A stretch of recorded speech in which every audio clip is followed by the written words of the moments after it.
کبھی کبھی ملتی ہے ایسی ویڈیو، اس بیان کو لاسٹ تک ضرور سننا۔ 10 مجالس محرم میں کہ ما بعد کربلا کیا ہوا تھا، کربلا کے بعد کے حالات کیا ہیں۔ کربلا کی جنگ ختم ہوتی ہے حضرت امام حسین کی شہادت پر۔ جب آپ کا سر مبارک الگ کر دیا گیا تو یہ جنگ ختم ہو گئی۔ جشن منایا یزیدیوں نے، تقریباً 22,000 کا جو لشکر تھا اس میں کئی مرے بھی تھے، لیکن جلد بازی میں سارے جتنے بھی شہداء تھے سب کو ادھر ادھر بکھیر دیا گیا، لیکن چند سروں کو انہوں نے جمع کیا، خاص طور پر مولا امام حسین رضی اللہ تعالیٰ عنہ کا سر، کیونکہ دلیل کے طور پر انہیں یہ لے کر کے جانا تھا یزید کے دربار میں کہ دکھایا جائے کہ ہماری جنگ بھی ہوئی اور ہم نے کاٹ بھی دیا ہے، ختم کر دیا ہے۔ کبھی کبھار انسان حیوانیت کا شکار ہو جاتا ہے اور اتنا گرتا ہے کہ جانور بھی ایسا نہیں کرتے۔ اسی لیے امام غزالی کی وہ بات یاد رکھو کہ انسان کی 3 قسمیں ہیں، کبھی افضل ہو جائے تو فرشتوں سے بھی افضل بنتا ہے، اور کبھی نیچے گر جائے تو یہ جانوروں سے زیادہ ذلیل ہو جاتا ہے۔ جانور اپنی برادریوں میں سے کسی کا ایسا بہشکار یا ایسا قتل نہیں کرتے جیسا انسان انسانیت کا کرتا ہے، انسانوں کے ساتھ کرتا ہے۔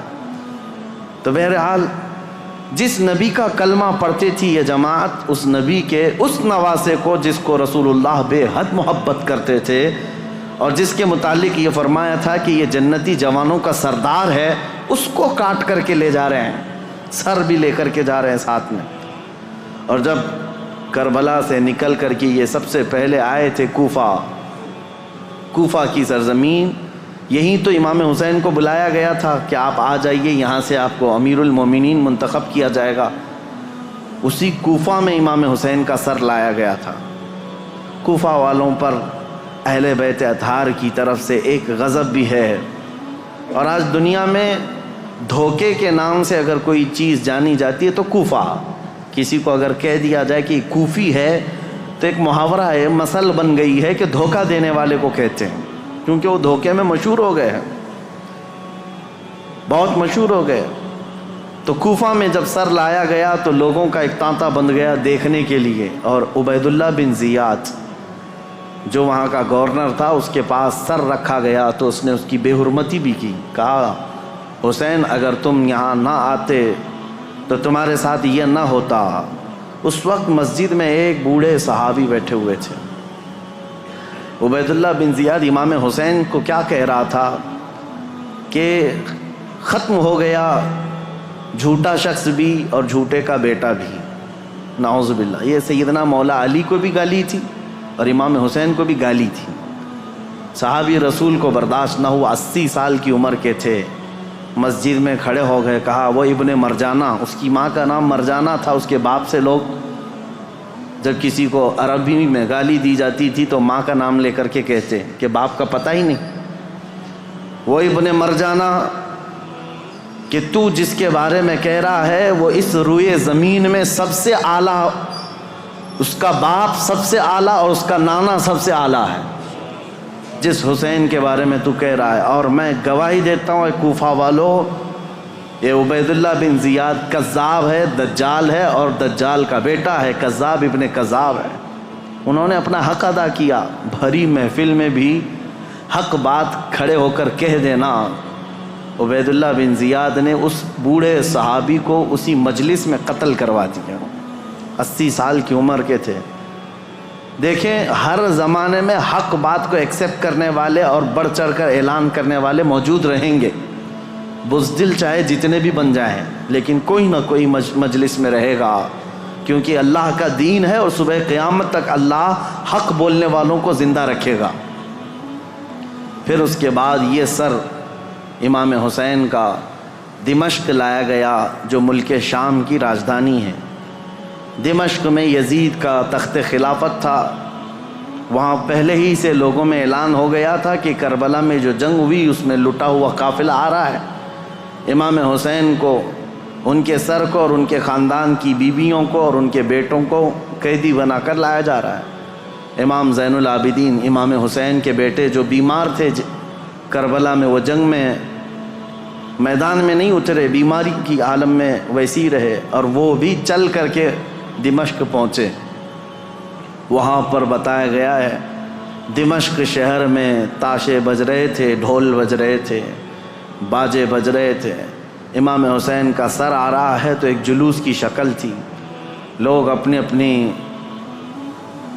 برآمدوں میں آ کر چھتوں پر کھڑے ہو کر دیکھ رہے تھے کہ یہ جلوس آ رہا ہے۔ اس عجیب حال ہے کہ شاعر نے بہت اچھے انداز میں کہا ہے کہ عجیب امت ہے، قتل کیا شبیر کا وہ بھی نعرے تکبیر کے ساتھ، یعنی ایک طرف اللہ اکبر کہنے والے ہی ہیں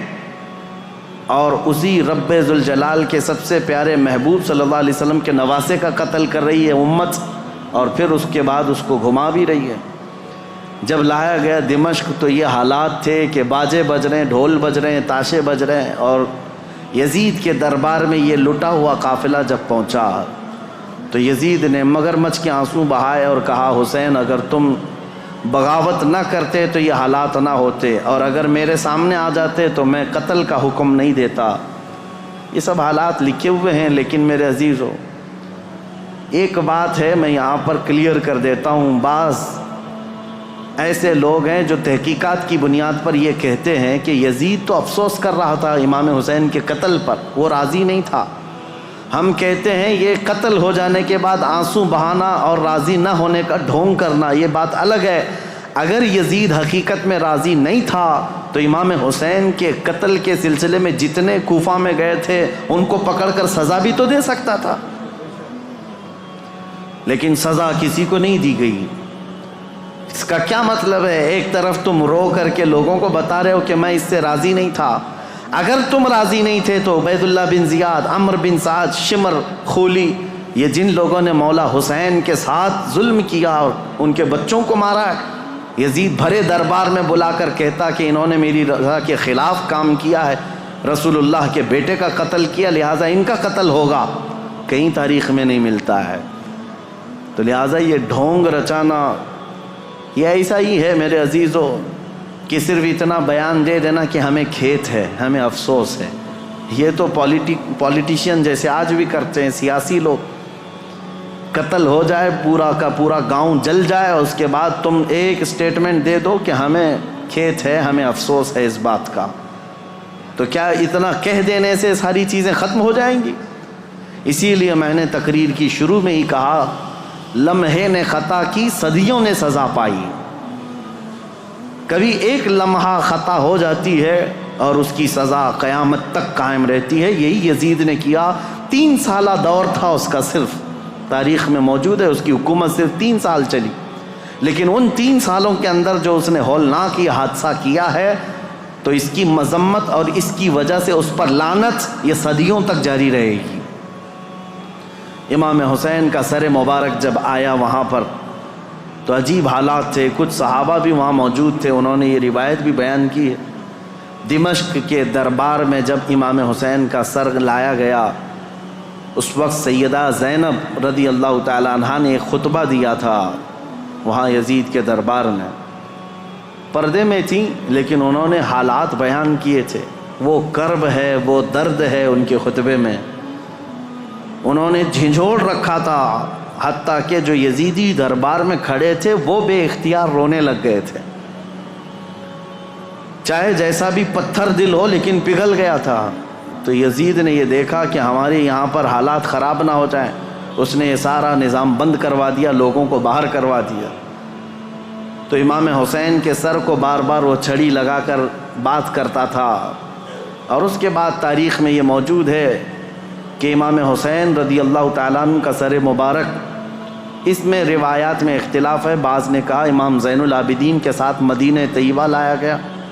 بعض میں شہر اسقلان میں رکھا گیا جو ملک شام کا ایک علاقہ ہے، تہخانے میں رکھا گیا تھا، اور تقریباً 450 سال کے بعد وہاں سے مصر لایا گیا قاہرہ میں۔ قاہرہ میں آج بھی امام حسین کا سر مبارک دفن ہے، جو وہاں کی تحقیقات ہیں وہ جہاں پر بھی ہے، لیکن ایک بات تو طے ہے، اللہ تبارک و تعالیٰ نے ان کے متعلق فرمایا ہے کہ ان کو مردہ نہ کہو، وہ جہاں ہیں زندہ ہیں، شہید ہیں۔ اب جب مدینے یہ قافلہ آیا تو بڑا غمگین ماحول تھا پورے مدینے کا،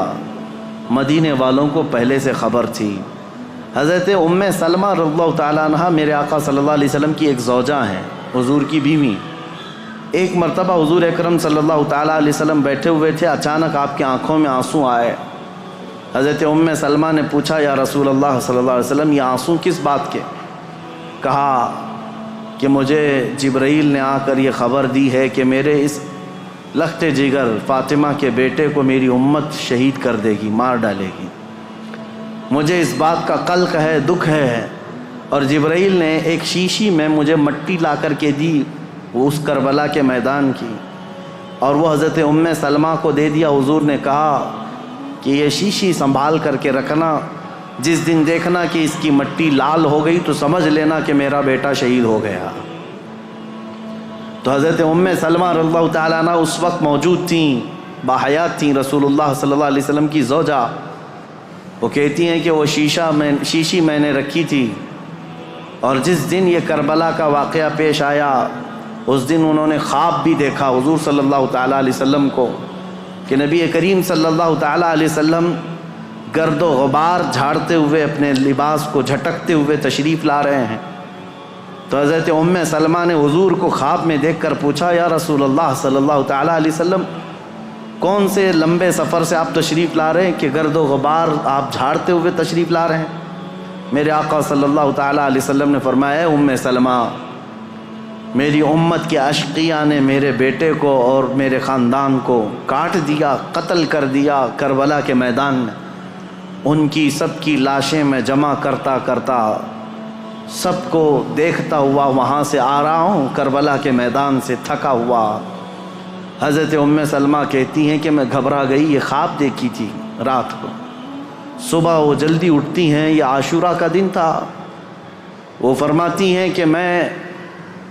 جلدی سے جا کر اس شیشی کو یاد کرتی ہوں جو میرے آقا صلی اللہ علیہ وسلم نے مجھے زندگی میں دیا تھا، وہ ویسی ہی سنبھالی رکھی ہوئی تھی۔ جا کر دیکھا تو اس شیشی کے اندر مٹی نہیں، پورا خون جمع تھا۔ حضرت ام سلمہ کہتی ہیں میں نے مدینے والوں کو اسی دن اطلاع دے دی کہ اے اہل مدینہ، رسول اللہ کا بیٹا شہید ہو گیا۔ اس وقت کوئی ٹیلی گرام نہیں تھا اور نہ ہی کوئی ایسی تیز خبریں لانے والا انٹرنیٹ یا موبائل یا فون کا سسٹم تھا، مواصلات تو نہیں تھے۔ خبریں جو آتی تھی کوئی قاصد خبر لے کر کے آتا تب پتہ چلتا، وہ بھی خبریں کبھی 8 دن کے بعد 10 دن کے بعد پہنچتی تھی، لیکن مدینے والوں کو اسی دن خبر پہنچ گئی تھی کہ امام حسین کا قتل ہو گیا۔ یہ حضرت ام سلمہ نے خبر دی تھی۔ مدینے والوں نے آ کر کے پوچھا کہ یہ حالات ایسے ہو گئے۔ اس کے بعد پھر اس دن سے لے کر ہر دن مدینے والے انتظار میں رہتے کہ رسول اللہ کا یہ خاندان اہل بیت کب یہ واپس مدینے آئیں گے۔ تو ملک شام سے وہ لوگ واپس جب مدینے آ رہے تھے تو پورا مدینہ باہر نکل گیا تھا، پورا مدینہ باہر نکل گیا تھا،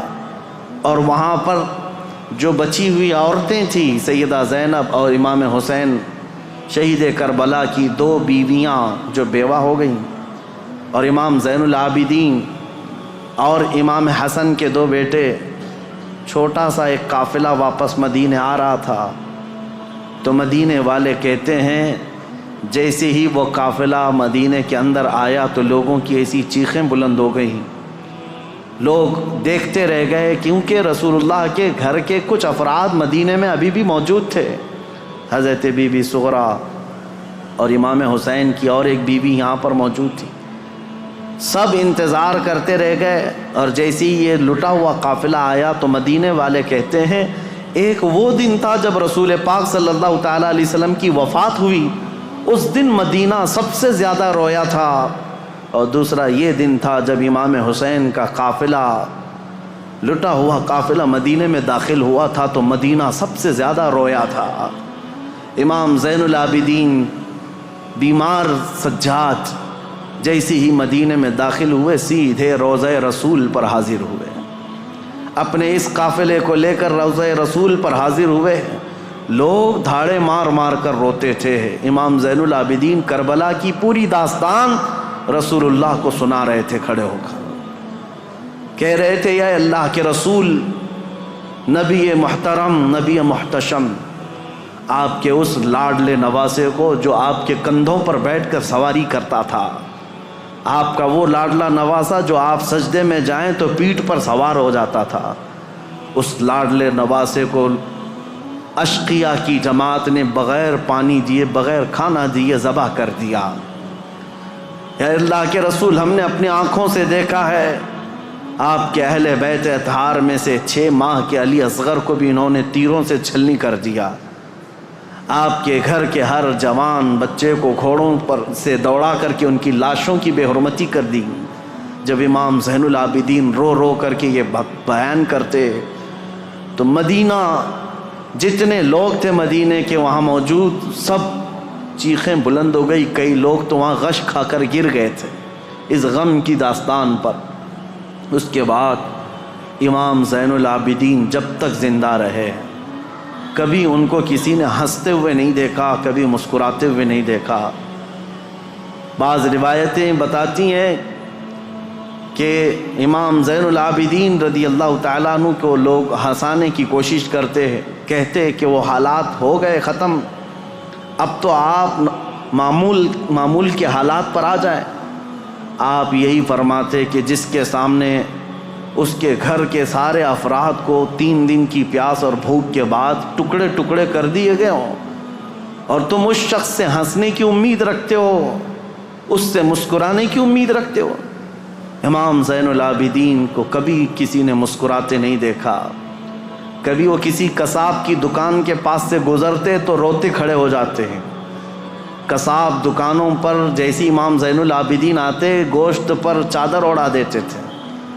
اور لوگ یہ کہتے کہ وہ کچا گوشت دیکھتے ہیں تو رو پڑتے ہیں کہ میرے گھر کے خاندان کے سارے افراد کا گوشت اسی طرح سے بکھرا ہوا تھا۔ وہ کسی ذبح کرتے ہوئے جانور کو دیکھتے تو رو پڑتے تھے، ان کی آنکھوں سے آنسو نکل آتے، اور یہی کہتے کہ لوگ تو جانوروں کو پانی پلا کر ذبح کرتے ہیں، میرے باپ کو لوگوں نے 3 دن کی پیاس کے بعد ذبح کیا تھا۔ تو ان کے غم کے برابر تو میں سمجھتا ہوں دنیا کا غم ہی نہیں ہے امام زین العابدین کا۔ ایسے ہی بیان سننے کے لیے ہمارے چینل کو ضرور سبسکرائب کریں۔